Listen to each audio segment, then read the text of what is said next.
My name is Jesus C. Pastoral, a Bachelor of Science and Information Technology from the College of Computer Studies of Camarines Polytechnic College, and I'm here to share my on-the-job training experience.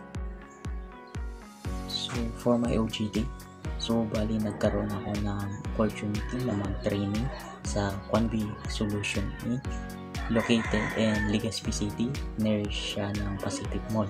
So, this company is known for offering an IT services including web and WordPress development, network equipment installation, CCTV setup, animation game development, and hardware and software maintenance.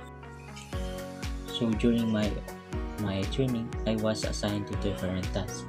So bali nabigyan ako ng chance to set up a network cable at Legazpi City Hall and also assisting equipment deliveries. So although yung pinaka-department ko talaga is focus on network and IT infrastructure, but Madam decided to transfer me to the WordPress development team since I already have a background in UI designing. So at first, it was a bit unexpected, pero ginawa ko na lang yun na opportunity to explore and learn new skills. So through this, I was able to understand how websites are built and maintained using WordPress, how themes are plugged in Word. So yun. So one of my highlight assignment was being part of the team that conducted a WordPress training session for selected employee of the Rural Bank of Kinubatan. So this experience become more memorable for me dahil hindi lang na-apply ko yung mga natutunan ko in WordPress but also practice ko din yung communicating skills ko and nakapagbigay din ako or nakapag-share din ako ng knowledge about sa WordPress sa iba.